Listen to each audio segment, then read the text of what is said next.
할렐루야. 복된 주일 하나님을 기억하고 하나님 앞에 나아오신 모든 성도님들을 예수님 이름으로 축복합니다. 또 우리를 자녀 삼아주시고 또 우리를 친구 삼아주신 그 하나님께 다 함께 전심을 다해서 예배하도록 하겠습니다. 함께 일어나서 손뼉 치면서 주님 찬양하도록 하겠습니다.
친구니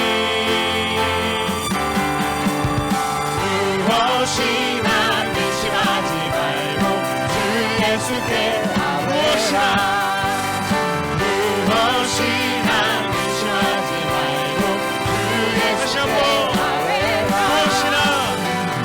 무엇이나 근심하지 말고 주 예수께 아뢰라.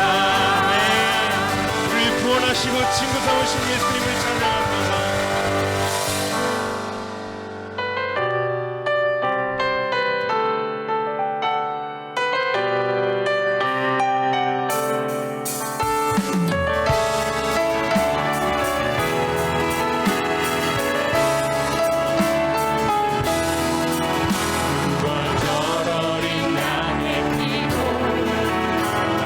삶의 문이 열렸네. 저 어둠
기도하겠습니다.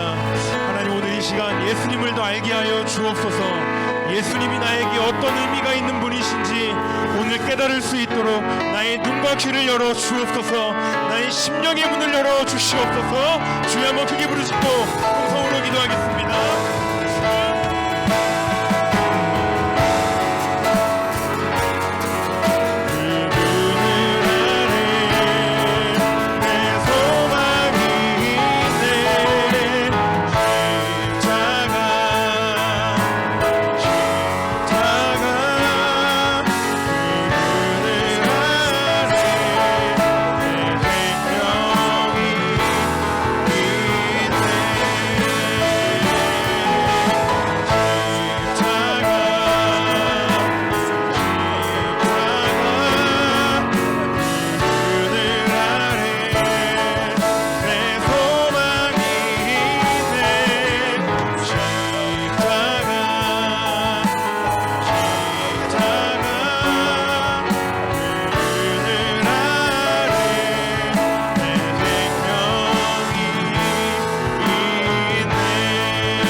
사랑과 은혜가 풍성하신 아버지 하나님 감사합니다. 찬양에서 저희들이 고백했던 것처럼 주님의 십자가 아래 능력이 있음을 믿습니다. 주님의 십자가 아래 소망이 있음을 믿습니다. 저희들 세상 가운데에서 상처받고 정말 많은 상심 가운데 주님 앞에 나오지만 주님의 십자가 아래서 주님께 나올 때마다 힘을 얻고 돌아감을 감사를 드립니다. 오늘 예배 가운데 함께 하셔서 저희들 십자가 앞에 무릎을 꿇사오니 말씀을 통하여 저희를 위로하시고 말씀 가운데 주님의 소망을 허락하여 주옵소서. 특별히 말씀을 준비하시고 전하시는 강 목사님이 함께 하시고 영육간의 강건함 주셔서 정말 하나님이 목사님을 통하여 던지시는 그 한마디 한마디가 우리 가운데 소망되고 우리 가운데 힘이 되게 하여 주옵소서. 예배 가운데 온전히 하나님만 함께 하시고 오직 예수 그리스도만 영광받아 주옵소서. 감사드립니다. 예수님의 이름으로 기도드립니다. 아멘. 광고 말씀 드리겠습니다. 이번 주간은 우리 주님께서 고난당하신 고난주일 주간입니다. 내일 월요일 새벽 5시부터 라이광희에서 모여 함께 주님께 예배하겠습니다. 많은 참여 부탁드립니다. 그리고 다음 주일은 부활주일입니다. 기도하며 준비하셔서 부활주일 예배에 참여할 수 있으시기를 부탁드립니다. 안타까운 소식 전합니다. 지난주 수요일 임봉순 목사님의 아내 되시는 박경순 사모님께서 소천하셨습니다. 목요일, 금요일, 토요일 3일간 박경순 사모님의 천국 환송 예배에 참여하셔서 위로해 주신 성도님들과 지인분들께 감사를 드립니다. 오늘 예배를 맹주를 통해서 참여하시는 성도님들은 맹주에서 다시 보기가 여기 다시 보기입니다. 다시 보기가 제공되지 않을 경우에 유튜브를 통해서 예배에 참여하시면 되겠습니다. 성경 말씀 보겠습니다. 성경 말씀은 마태복음 25장 1절부터 13절 말씀입니다. 제가 읽겠습니다. 그때 하늘나라는 등불을 들고 신랑을 맞이하러 나간 10명의 처녀와 같을 것이다. 그 가운데 5명은 어리석었고 5명은 슬기로웠다. 어리석은 처녀들은 등불을 가져왔지만 기름은 챙기지 않았다. 하지만 슬기로운 처녀들은 등불과 함께 그릇에 기름을 담아가지고 왔다. 신랑이 늦도록 오지 않자 처녀들은 모두 졸다가 잠이 들어버렸다. 한밤중에 갑자기 신랑이 온다. 어서 나와서 신랑을 맞으라 하는 소리가 들렸다. 그러자 처녀들은 모두 일어나 자기 등불을 준비했다. 어리석은 처녀들은 슬기로운 처녀들에게 우리 등불이 꺼져가는데 기름을 좀 나눠다오 하고 부탁했다. 슬기로운 처녀들은 안 된다. 너희와 우리가 같이 쓰기에는 기름이 부족할지도 모른다. 기름 장수에게 가서 너희가 쓸 기름을 좀 사라 하고 대답했다. 그러나 그들이 기름을 사러 간 사이에 신랑이 도착했다. 준비하고 있던 처녀들은 신랑과 함께 결혼잔치에 들어갔고 문은 닫혀버렸다. 어리석은 처녀들은 나중에 돌아와 애원했다. 주여, 주여, 우리가 들어가게 문을 열어 주십시오. 그러나 신랑은 대답했다. 내가 진실로 너희에게 말한다. 나는 너희를 알지 못한다. 그러므로 너희도 깨어 있으라. 그 날짜와 그 시각을 알지 못하기 때문이다. 아멘. 할렐루야. 지난 주간 동안 그 어려운 일을 많이 또 격려해 주시고 위로해 주시고 또 헌신하여 섬겨 주신 여러 성도님들께 다시 한번 감사의 말씀을 드립니다. 그리고 이미 말씀드린 것처럼 다음 한 주간 동안은 저희가 특별히 예수 그리스도께서 우리를 위해서 죽으셨는데 그 사건을 다시 좀 깊이 기억하며 기도하는 시간을 가지고자 합니다. 그리고 그 기간을 통해서 우리가 세계에 흩어져 있는 그 고통당하고 있는 그리스도인들을 위해서도 다시 한번 기억하고 기도하고자 하고요. 특별히 이 북경 땅에 저희와 함께 있는 다른 한인교회들 위해서 특별히 기도하고자 합니다. 지난주에 만났던 목사님 중에 한 분이 매일 저희 교회를 위해서 기도하신대요. 매일 제 이름도 부르고 저희 교회 목회자들 이름을 부르면서 기도하신다 그러더라고요. 제가 얼마나 가슴이 뜨거웠는지 모릅니다. 그래서 저희도 이 한인교회들 위해서도 기도해야 되겠고 또 우리가 힘닿는 대로 이 땅을 위해서도 많이 섬겨야 올바른 태도라고 생각합니다. 그래서 이번 특별 그 기도 기간에는 다른 목회자님들이 오셔서 또 말씀도 전해 주실 것입니다. 오늘 말씀 같이 나누겠습니다. 오늘 그 마태복음 25장 말씀인데요. 저희가 최근 마태복음 말씀을 묵상하면서 우리가 마지막 때를 어떻게 준비해야 하는가에 대한 말씀을 많이 들었습니다. 벌써 오랜 기간 동안 그것을 저희가 묵상을 하고 있죠. 그래서 어떤 태도로 맞이하여야 할 것인가, 그 장면들이 여러 종류로 여러 비유를 통해서도 설명되고 있지만 오늘은 그 중에서 마태복음 25장 초반에 나오는 비유에 대한 내용을 통해서 우리가 어떤 모습이 준비된 신앙인의 모습인지를 좀 배워보고자 합니다. 물론 오늘 열 처녀 이야기도 비유이기 때문에 이것을 어떤 기사를 설명하듯이 그런 눈으로 볼 수는 없을 거예요. 그러나 그래도 이 비유 말씀을 통해서 우리가 얻을 수 있는 교훈, 우리가 어떤 것을 준비해야 할지를 알 수는 있다고 생각을 합니다. 그래서 한번 살펴보도록 하겠습니다.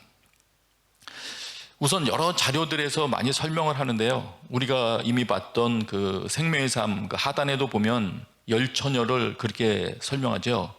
신랑 일행을 안내하는 역할을 맡은 신부의 들러리들.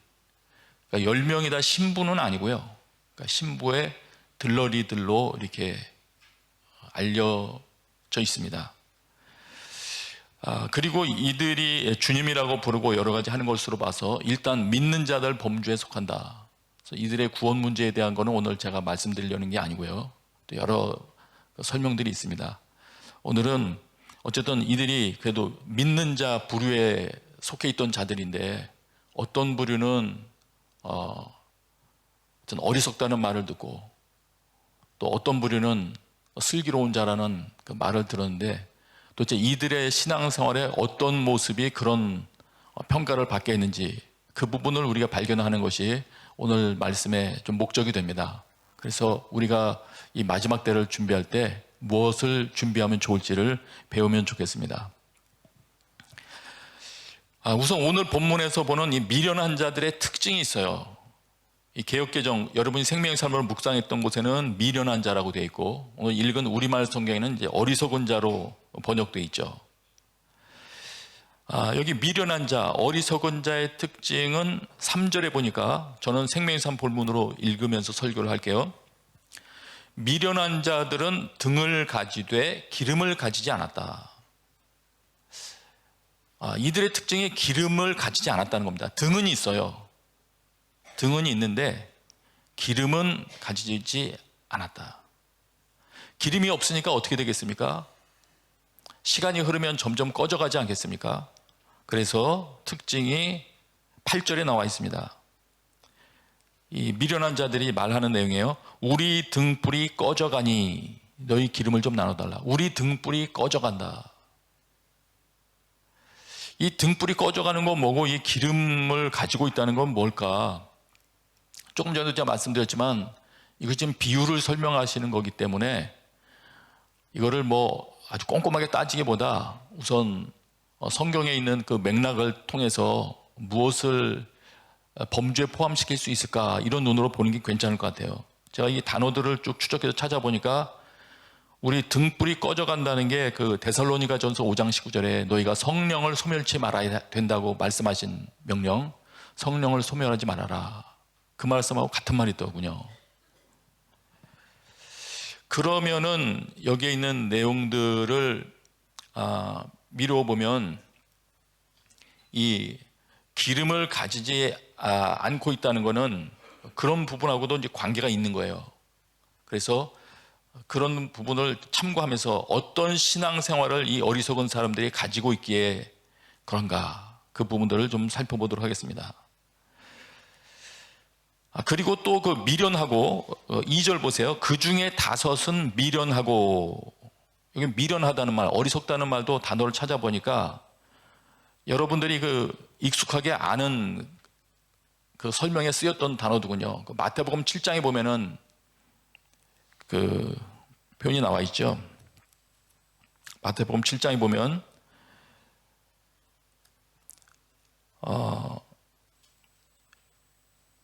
이 어리석은 사람에 대해서 설명하실 때 그러나 내가 하는 말을 듣고도 실천하지 않는 사람은 이렇게 돼 있어요. 모래 위에 집을 지은 어리석은 사람과 같다.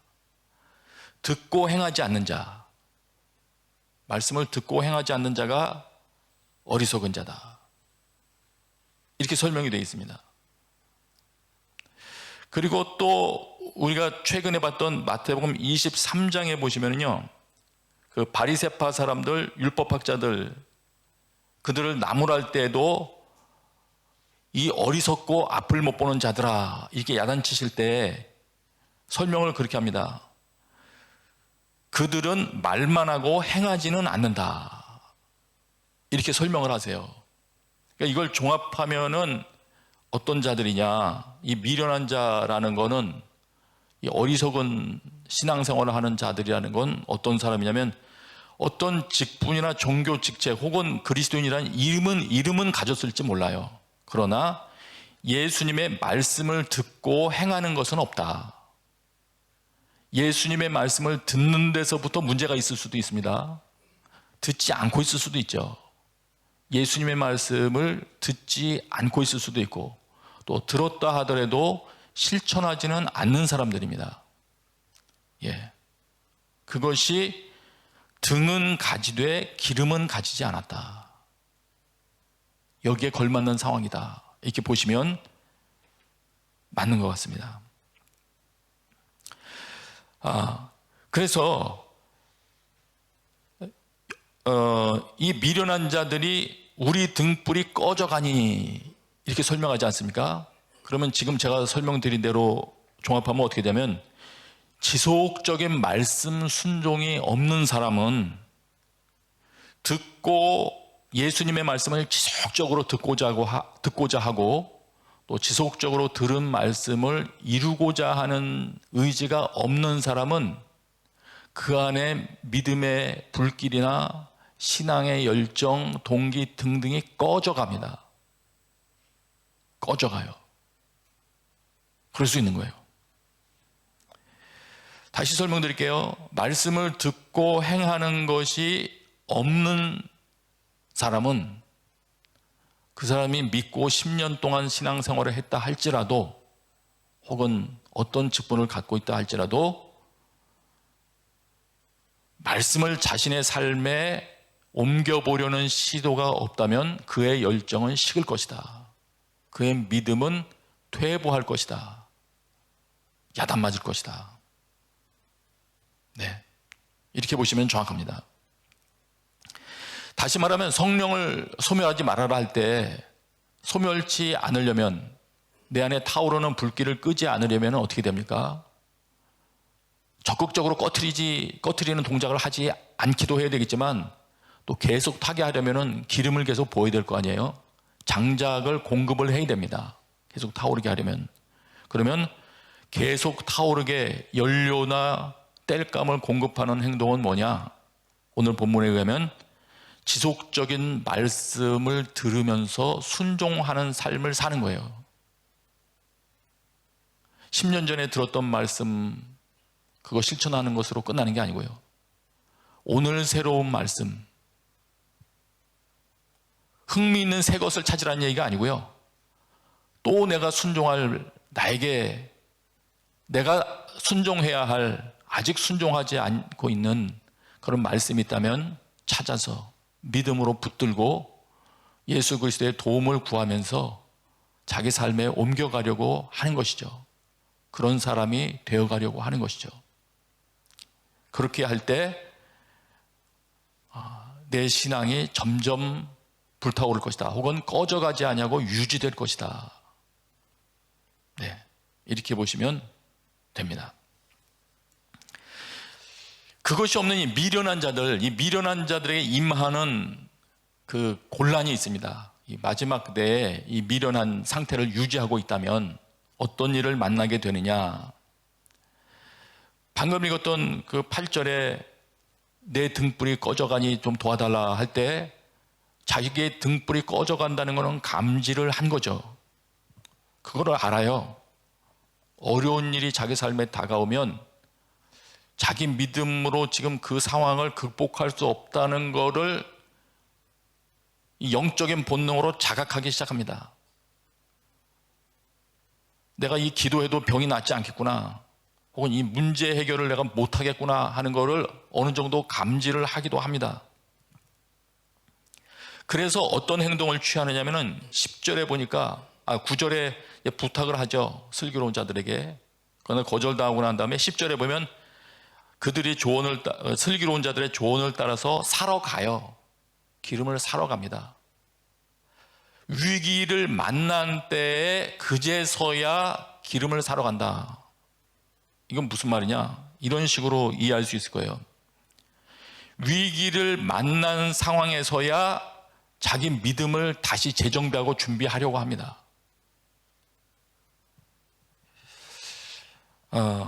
어떤 식으로 설명하면 좀 더 이해가 쉬울까요?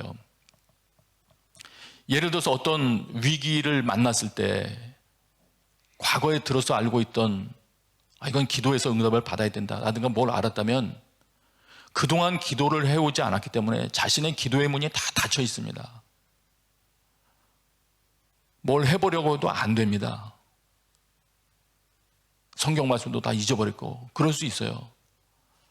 어려운 일을 맞이하고 자기 자녀들 가운데 어려운 일이 생겨나고 그제서야 정신을 차리고 하나님 외에는 이 문제를 해결해 주실 분이 없구나라는 걸 깨닫고 뭔가 믿음을 동원해서, 좀 다른 표현으로 하면 믿음을 탁탁 긁어 모아서라도 어떻게 기도를 해보려고 하는데 안 되는 겁니다. 기도도 해보던 사람이 하는 거지 안 하던 사람이 위기를 당한다고 갑자기 기도가 되나요? 잘 안 됩니다. 경험해 보신 분들은 알 거예요. 환자가 눈앞에 있는데 안 된다는 걸 제가 알거든요. 그러니까 과거가 기억나서 그제서야 뭐를 해보려고 노력하는데, 근데 문제가 있어요. 10절에 보니까 그들이 사러 간 사이에 신랑이 오므로 준비하였던 자들은 함께 혼인잔치에 들어가고 문은 닫힌지라. 이게 문제예요. 문이 닫혀버린다는 게 문제예요. 그때 내가 이제 좀 믿음을 좀 발휘하고 이제 좀 기도를 좀 시작하고 훈련을 해볼까, 어떻게 해보려고 하는데 이미 상황은 종료됩니다. 문이 닫혀버려요. 이게 문제예요. 늦게 시작해서 기름을 마련할 수 없다는 건 아니에요. 늦게 시작해서 기도를 배울 수 없다는 건 아닙니다. 11절에 이렇게 돼 있어요. 그들이 사러 간 다음에 그들이 사갖고 오죠. 그 후에 남은 처녀들이 와서 이르되 주여 주여 우리에게 열어주소서. 이렇게 하는 것으로 봐서 이들은 기름을 샀어요. 불을 밝힐 수 있는 기름을 어디선가 구해왔어요. 이들이. 늦게 자기 신앙을 정비한다고 해도 할 수는 있을 거예요. 문제는 그 믿음을 활용해서 돌파해야 될 기회가 이미 지나간다는 게 문제죠. 그래서 가끔 농담 삼아 그런 말들을 하지 않습니까? 나는 내 마음대로 살다가 죽을 때 회개하고 죽을 거야. 불가능합니다, 여러분. 자기 마음대로 안 됩니다. 그래서 그리고 또 성경에 보면은 이 마태복음 우리가 최근에 읽은 것만 해도 그래요. 어떤 날은 예배해야 하는 성전이라는 건 예배해야 하는 곳이지만 어떤 때가 되면 거기서 도망가라고 그러십니다. 예배할 날이 있고 도망가야 될 날이 있는 겁니다. 최근에 보신 마태복음 26장 있죠? 겟세마네. 제자들을 데리고 가서 여기 내가 지금 기도하고 내가 고민이 많으니까 너희들 여기서 나와 함께 좀 깨어 있어라. 제자들에게 신신당부하는데도 제자들이 계속 졸잖아요. 너희는 여기 머물러 나와 함께 깨어 있으라. 두 번째도 말씀하시고. 한데 못 버팁니다, 이들이. 그러니까 예수님이 1시간도 깨어 있지 못하겠냐. 그러더니 예수님은 이제 3번 기도를 하셨죠. 그리고는 오셔서 그렇게 말씀하시잖아요. 이제라도 일어나서 기도해라. 이렇게 안 하시고 이제는 자라. 자고 쉬어라. 체력 비축해라. 이유도 말씀하잖아요. 때가 가까이 왔다. 인자가 이제 손에 잡혀가고 팔려간다. 그런 때가 있는 겁니다. 기도를 할 수 있는 기회가 있고요. 이제는 기도할 때가 아니고 도망가야 될 때가 있는 겁니다. 아니면 이제는 기도한다고 기도원에 들어가는 게 아니고 그 문제를 처리하기 위해서 현실적인 대비를 해야 되는 때가 있는 거예요. 너무 시급하기 때문에. 그래서 미리 기도하지 않은 사람은 시험에 빠질 수밖에 없는 겁니다. 난관 극복이 안 되는 거예요. 그러다가 기도해도 하나님의 응답이 없다고 하나님은 오해하겠죠. 그렇게 안 됩니다. 그래서 심지어는 기도나 말씀 묵상이나 신앙 훈련이나 함께 예배하는 거나 자녀들과 가정 예배를 드리는 거나 뭐 등등 많은 그런 것들이 있을 때 평소에 훈련을 해야지 나는 할 거야. 나는 예수님 사랑해. 시간만 끌고 있다가 그때를 그냥 맞이하면 나는 믿음을 사용할 준비가 안 돼 있는 상태에서 기도 훈련이 안 돼 있는 상태에서 그때를 맞이하면 어렵습니다. 그때서야 나 금식기도 할 거야. 이 문제를 풀어보기 위해서 난 이렇게 할 거야. 매달려도 기회를 놓칠 수 있다. 이게 중요한 겁니다. 이 부분을 요약한다면 이렇게 될 수 있어요. 좀 다른 표현을 한다면 우리가 믿음을 발휘하여야 될 날이 있거든요.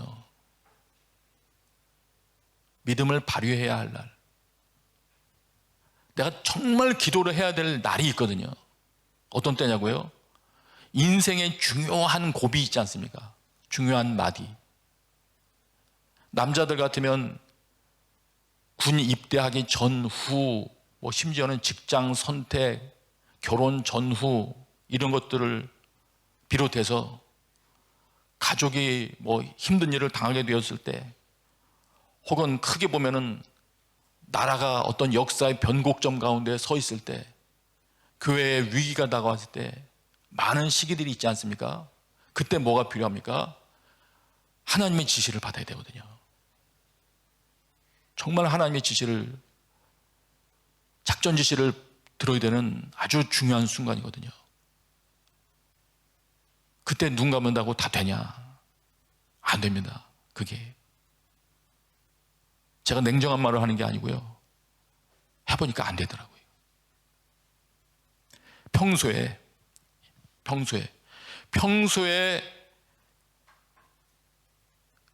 기도를 쌓아놓고 실력을 갖춰놔야, 총 사용법을 훈련해 놔야 위기가 닥치면 총을 주면 총을 쏠 수 있는 겁니다. 아니면 위기에 대해 총을 줘도 몽둥이 대용품 정도로 휘두를 수 있을지 모르지만 조준해서 쏠 수는 없죠.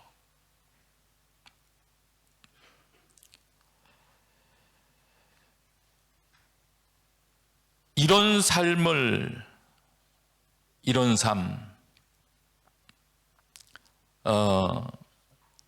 이런 삶을 가진 태도에 대해서 예수님께서 말씀하신 내용이 더 끔찍해요. 12절에 이렇게 말씀하세요.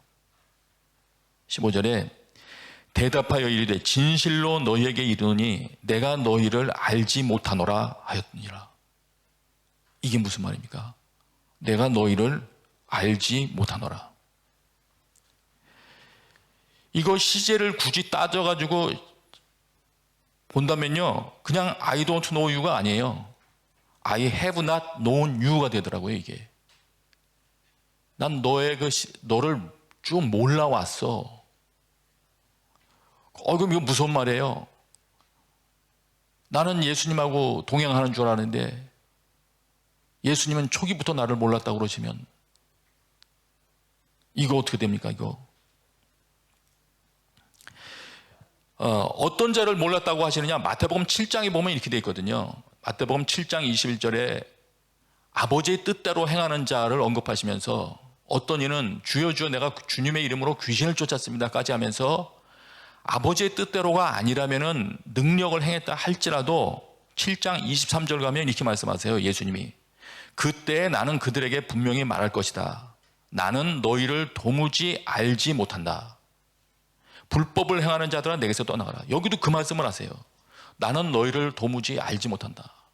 여기서도 시제 등을 참고하면 never knew you예요. 난 너희들을 안 적이 없다 이렇게 되거든요. 이게 뭐 엄청난 충격적인 말씀 아닙니까? 주님 평가하면 애당초 믿음 자체가 잘못되어 있다는 얘기거든요. 그래서 13절에는 그렇게 말씀하십니다. 그럼 어떻게 됩니까? 이렇게 할 때 그런즉 깨어 있어라. 너희는 그날과 그때를 알지 못하느니라. 그러면은 오늘 내가 어떻게 살아야 됩니까? 그때 답은 명확한 거죠. 성령 충만한 상태에서 그날이라고 표현할 수 있는 우리 삶에 다가오는 모든 일들과 이 세상 종말을 포함해서 모든 일을 만날 수 있도록 준비를 해야 되는 거죠. 여러분, 성령 충만한 상태에서 그날을 맞을 수 있기를 우리 준비하십시다. 네. 정말 기도가 필요한 때에 기도가 닫혀있게 하지 마십시다. 정말 기도해야 되는데 이미 기도의 문이 다 닫혀버려서 어떻게 시작해야 될지도 모른다면 자신뿐만 아니라 가족에도 어려움입니다. 그렇게 살아가는 그리스도인들이 맛을 잃은 소금이 되는 겁니다. 그러면 슬기 있는 자, 난 도대체 어떤 자를 말하냐? 슬기 있는 자라는 것은 이미 우리가 답을 다 안 셈이죠. 마태복음 7장 24절 보면 그러므로 나의 이 말을 듣고 행하는 자는 그 집을 반석 위에 지은 지혜로운 사람 같으리니. 네. 다섯은 미련한 자고 다섯은 슬기로운 자라 그랬는데 이 슬기 있는 자들은 그릇에 기름을 담아서 등도 있고 담아둔 기름도 있는 사람들이거든요. 근데 그거를 뭐라고 설명하시냐면 어떤 모습으로 설명되냐면 마태복음에서 예수님의 말씀을 듣고 행하는 그런 신앙생활을 가진 걸로 설명이 됩니다. 이렇게 보였을 수도 있어요. 이 미련한 자들도 신랑 맞으러 나갈 때 등을 안 가지고 나간 게 아니거든요. 등을 가지고 나갔어요. 근데 이렇게 생각했을 수도 있죠. 어떤 주석에 보니까 설명이 그렇게 되어 있더라고요. 그들이 이렇게 생각했을 것이다. 내가 가지고 있는 기름만으로 충분해. 이렇게 생각했을 수 있다. 근데 예수님께서 점점 더디오시고 아니면 삶의 곤경이 점점 길어지거나 아니면 특정 때를 만나는 게 늦어지면 가지고 있었던 기름이 다 소진된다는 거죠. 그때 여분의 그 기름이 있어야 되는데 미련한 자들은 그걸 동원할 수가 없는 거죠. 그래서 이 미련한 자들이 보기에는 슬기로운 자들이 평소에 준비했던 게 과분해 보였을 수 있어요. 쟤는 과도하게 신앙생활을 하는구나, 그렇게 생각했을 수 있어요. 기도를 15분 정도 했으면 될지, 쟤는 왜 하루에 1시간, 2시간을 기도한다고 그러지? 이렇게 생각했을 수도 있어요. 이렇게 하면 되지 저렇게까지 할 필요가 있어? 이랬을 수 있어요. 그런데 성경은 이야기하거든요. 오리를 동행해달라고 요구를 받을 때 심리를 동행하는 사람이 있다는 걸 얘기하시고, 또 어떤 여인은 옥합까지 깨잖아요. 예수님을 위해서. 그렇게까지 안 해도 될 것 같은데 그걸 하잖아요. 낭비처럼 보이는 그 일을 통해서, 그러나 하나님께서 일을 하시지 않습니까? 예수님의 장례가 준비되지 않습니까? 그렇습니다. 우리가 평소에 과분해 보이는 것 같은 신앙생활, 또 섬기는 거, 기도하려고 하는 거, 말씀을 살아내 보려고 하는 거, 너는 그 정도까지 구제를 할 필요 없지 않니? 이럴 때도 과분하게 정말 해보는 거, 이런 모든 것들이 그때를 준비할 힘을 갖추게 하는 겁니다. 예수님이 내 삶 가운데 행하시려고 하는 일을 준비하는 것이 되는 것입니다. 이런 쏟아붓는 준비가 없는 자들이 그러나 주변에서 욕할 수 있죠. 주로 그런 식으로 합리적인 것처럼, 똑똑한 사람인 것처럼 이야기하죠. 이것을 팔아서 가난한 자들에게 나누어주는 게 나았을 것인데, 옆에서 그렇게 훈수를 두죠. 여러분, 그날을 맞이해서 모자라서 쩔쩔매게 되는 것보다는 평소에 과분하게 준비하는 게 지혜로운 겁니다. 종말 시점에서 보면요. 예. 25장 4절에 슬기 있는 자들은 그릇에 기름을 담아 등과 함께 가져갔더니, 이들은 그러니까 그렇게 산 거죠. 지속적인 말씀 순종을 하고 또 한 거죠. 평소에 타오르는 기름을 유지할 말씀이 계속 그들의 삶 가운데 유입이 된 거죠. 계속 그 말씀 실천하려다 보니까 더 불이 밝아졌겠죠. 불은 더 타올랐을 것이고. 어떤 분들은 이런 질문을 하시는 분들이 계시더라고요. 그런데 슬기 있는 자들 좀 너무 야박하지 않냐? 미련한 자들이 기름 좀 나눠달라 그러는데 왜 기름을 그때 안 나눠주냐? 그건 너무하지 않냐? 예수님의 성품하고 다르지 않냐? 그런데 오늘 하여튼 이 비유 전반적인 그 분위기를 보면 이미 우리는 간파할 수 있을 거예요. 만일 미련한 것이 하나님의 말씀을 듣고 행함이 없는 것이고, 슬기로운 것이 평소 말씀을 듣고 행하는 그런 삶의 태도를 준비해 놓는 것이라면, 그런 삶을 어떻게 나눠줍니까? 못 나눠주죠. 순간에 잘라서 줄 수도 있는 것도 아니고. 네. 그래서 또 아까 예수님이 이 불법을 행하는 자들은 나는 너희를 옛날부터 지금까지 몰라, 이렇게 말씀하실 때 예수님과 관계없는 사람의 예수님과의 관계 문제를 옆에서 슬기 있는 자들이 대신 어떻게 보완해 줄 방법이 없거든요. 본인이 예수님하고 관계를 맺어나가야지. 그 예수님의 말씀을 순종하는 것은 본인 몫이기 때문에 대신 옆 사람이 기름을 나눠줄 가능성이 없는 겁니다.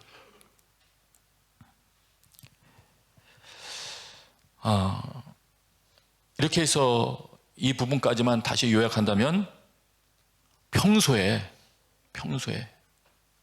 그날을 맞이하기 전에 믿음을 정작 발휘해서 사용해야 될 그날을 맞이하기 전에 준비하자. 오늘 좀 과도해 보여도 쏟아부으며 기도의 자리로 나아가고 말씀 익숙하게 해두자. 혹시 압니까? 나중에 성경이 금서가 되는 날이 다가올지. 그때는 성경을 암송하는 자들이 있어야 되지 않겠어요? 집안에 한 명이라도 누군가 하나님은 이렇게 말씀하셨다, 이거를 풀어 설명할 수 있는 사람이 좀 있어야 되지 않겠습니까?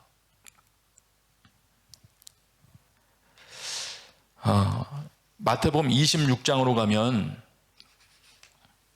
거기 그 기도 장면에서 너희가 1시간도 깨어 기도할 수 없더냐, 예수의 말씀이 있죠. 그래서 이 열처녀 비유하고 연결해서 생각한다면 그렇게 될 수 있습니다.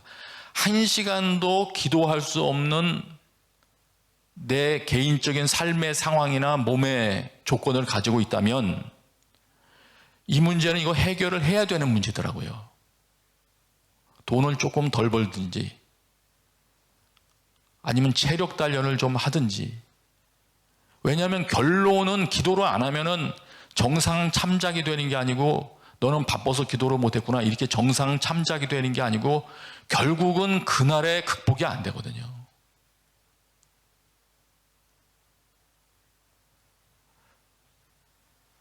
그런 내 삶의 상황과 내 몸의 상태와 내 삶의 습관은 신앙의 위기를 극복하는 데에는 부적합한 상태가 되는 거예요. 그러면 어떻게 됩니까? 나를 바꿔야죠, 뭐. 기도가 가능한 상태로 일정을 조절하고 내 건강을 조절해야 옳은 거죠.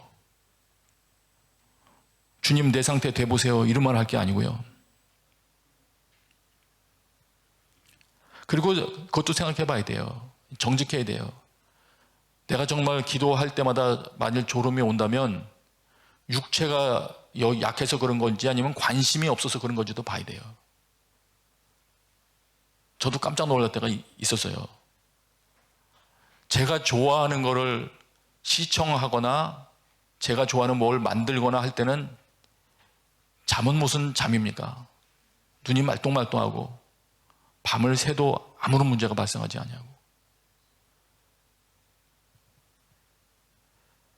원인을 우리 검토해 봐야 돼요.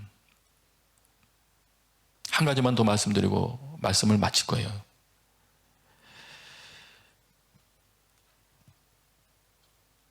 우리 신앙의 위기의 때를 맞이해서 시험에 빠져 침몰해버리면 안 되는데 26장 41절에 그렇게 말씀하시거든요.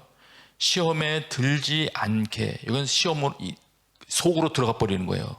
시험을 만나서 인내로 이겨내면 그건 우리에게 유익이 됩니다. 야고보에서 만나는 것, 말씀하신 것처럼 시험을 만나서 내게 인내심이 길러져서 그것을 통해서 말씀이 내게서 이루어지는 것을 내가 도리어 경험할 수 있다면 그거는 나를 성장시키는 좋은 기회가 되는 거죠. 그래서 기뻐할 수 있죠. 그러나 시험을 마주쳐서 싸우는 그게 아니고 시험 속으로 가라앉아 버리는 거, 시험에 내가 삼켜지는 거, 그렇게 되지 않게 깨어 기도하래요. 근데 어떻게 될 때 그렇게 돼버리느냐? 마태복음 26장 그 기도 문맥에서 가만히 보니까 39절에 예수님은 그렇게 기도하시더라고요. 나의 원대로 마시옵고 아버지의 원대로 하옵소서. 그리고 마지막에는 아버지의 원대로 되기를 원하나이다. 이 맥락 속에서 시험에 들지 않게 깨어 기도하라는 걸 말씀을 하신 거거든요. 그러면 이렇게 우리가 이해할 수 있어요. 우리가 시험에 들게 되는 것은, 지금 제가 말하는 시험에 드는 것은 안 좋은 의미에서 시험에 빠져들게 되는 걸 말합니다. 시험에 들게 되는 것은 하나님 아버지의 뜻이 아니라 내 뜻, 내 소원이 나를 인도하는 상태가 되는 거. 여기에서 출발한다. 내 욕심이 나를 인도하고 가니까 내가 시험에 빠져들어가 버리는 겁니다. 그러면 오늘 또 이 말씀대로 하면 어떻게 됩니까? 내 소원대로 따라가면 침몰해 버리니까, 시험 속에 가라앉아 버리니까, 그렇게 안 하려면 아버지의 뜻대로 따라가기를 배워야 되는데 아버지의 뜻대로 살기는 원합니다. 이 마음은 어떻게 생깁니까? 기도할 때 생기는 거라잖아요. 기도할 때. 그래서 평소에 꾸준히 기도의 실력을 쌓아놓는 게 시험에 빠지는 것을 예방할 뿐 아니라 어려운 상황을 만나도 태연한 모습으로, 당당한 모습으로 대처할 수 있는 힘을 얻게 되는 겁니다. 오늘 말씀을 다 전했습니다. 요약하면 그렇게 됩니다. 아직 그래도 어떤 면에서는 한국보다 더 나은 상황을 저희들이 통과하고 있는 것 같아요.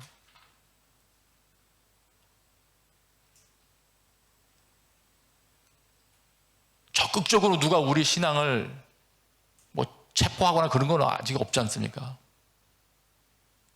우리가 마음만 먹는다면 아직까지는 우리가 기도할 수 있고 서로 모임 가지면서 하나님 말씀을 실제한 걸 나눌 수 있고 서로 모여서 다른 사람 도와줄 수 있고 할 수 있지 않습니까?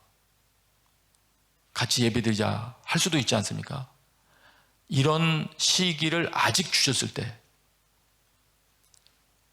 말씀대로 산다는 것 자체가 아주 불가능해지는 그런 상황이 되기 전이니까, 아직 전이니까 이런 기회에 하나님 말씀 지키며 사는 것이 힘들어지는 시기가 오지 않게 해주십시오.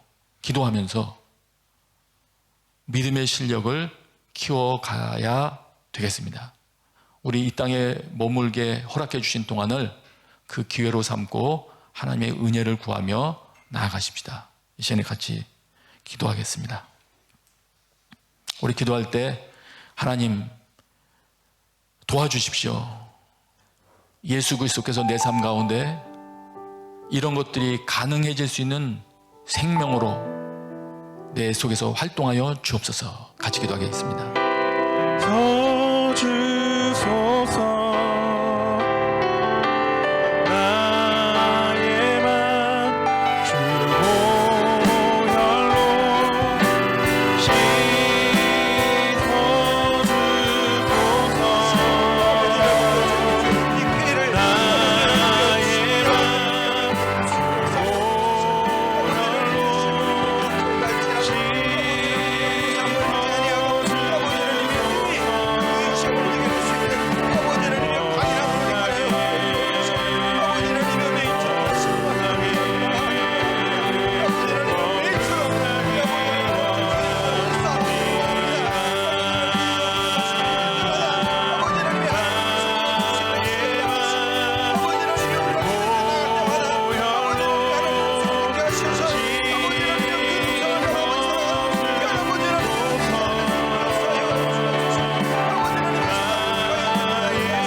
기도하실 때 그렇습니다.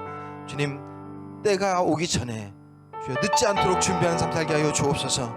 우리가 기도로 나가기를 원합니다. 말씀으로 나가기를 원합니다. 우리가 하루하루 준비할 때 주여 우리 가운데 하나님의 은혜를 허락하여 주옵소서라고 우리 합심하여 기도하겠습니다. 기도합니다. 아버지 하나님, 아버지 하나님의 때가 있다라고 말씀하십니다. 아버지 하나님의 그때는 아버지는 누구도 알지 못하고 오직 하신다고 말씀하십니다. 아버지 하나님 그때를 준비하라고 말씀하시는데 아버지 하나님 우리의 삶이 아버지 하나님 기도로 준비할 수 있는 삶이 하여 주옵소서.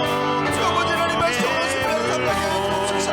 아버지 하나님 그 일을 위하여 기도의 자리 말씀의 자리를 사모하게 되게 하시고 아버지 하나님 그 자리에서 보여주시는 하나님의 놀라운 은혜들을 아버지 하나님 체험하며 기쁨으로 나아가는 데 되게 하여 주옵소서. 아버지 하나님 정말 주의 말씀을 아버지 하나님 읽어도 깨우치지 못하며 주 아버지 하나님 기도의 자리에 나와도 아버지 하나님 기도의 문이 열리지 않는 것은 아버지 우리가 매일 삶 가운데서 아버지 하나님 그 일을 변화했음을 아버지 하나님이 되게 생각합니다. 아버지 하나님 이제 아버지 하나님 기도할 때마다 기도의 문이 열리게 하시고 말씀을 읽을 때마다 하나님의 구설 발견하는 아버지 하나님의 귀한 믿음을 주사여 주옵소서. 그 일을 구하여 아버지 하나님의 우리의 삶이 아버지 하나님의 정말 그 지혜로운 타락처럼 아버지 하나님의 주님의 삶을 아버지 우리 하루하루 삶이 주님께 나아가며 아버지 하나님의 문 앞에 나아가며 아버지 하나님의 그런 삶을 원하는 주 아버지 하나님의 삶을 구하여 주 아버지 하나님의 주시옵소서. 아버지 하나님의 삶이 더 이상 아버지 하나님의 나의 아버지 하나님과 기도하면서 주 아버지 하나님 나의 뜻을 내려놓고 주 아버지 하나님의 뜻만을 바라보는 하나님의 주옵소서. 아버지 하나님 주님의 기도처럼 아버지 하나님 이제 나의 뜻이 아니라 아버지 하나님의 아버지 뜻대로 되기를 원하는 아버지 하나님 기도가 그 주님의 기도가 아버지 하나님의 드러낼 수 있도록 주옵사여 주옵소서. 사랑과 내가 부수하신 아버지 하나님 많은 환난 가운데서도 우리를 지키시고 우리를 보호하시기를 원하시는 아버지 하나님 하나님께서는 그렇게 우리를 보호하기를 원하시는데 하나님의 말씀대로 한 시간도 깨어서 기도하지 못하는 이 어리석음을 용서하여 주옵소서. 이제 기도의 자리를 사모하기를 원합니다. 말씀의 자리를 사모하겠습니다. 하나님 우리 가운데 매일처럼 샘솟는 하나님의 놀라운 은혜를 허락하여 주옵소서. 매일처럼 샘솟는 하나님의 기쁨을 허락하시고 하나님의 평안을 허락하여 주옵소서. 이제 더 이상 늦지 않도록 준비된 삶을 하루하루 살아가기를 원하오니 하나님 우리 가운데 끝까지 견뎌낼 수 있는 능력을 허락하여 주옵소서. 감사드립니다. 예수님의 이름으로 기도드립니다. 네, 우리 이 시간 다 함께 일어나셔서 찬양하며 주님 앞에 예물 드리겠습니다.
아버지 하나님 감사합니다.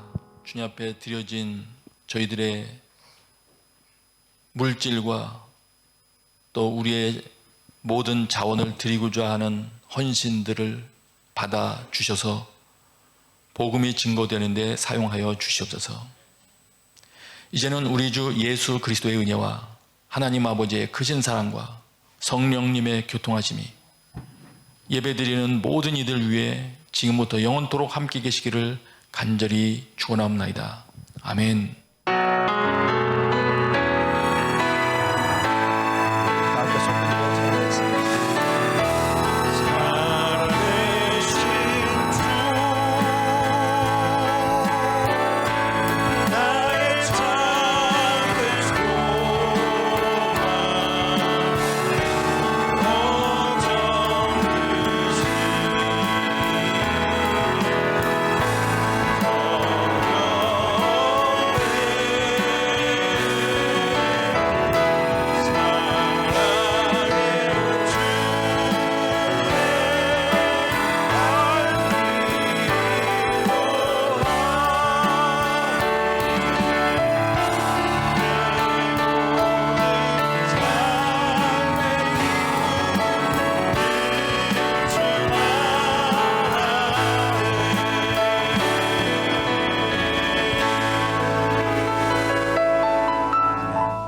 예배를 모두 마쳤습니다. 고난 주간입니다. 여러분 기도로 주님의 고난에 동참하셨다가 다음 주일 부활주일 예배로 함께 하겠습니다.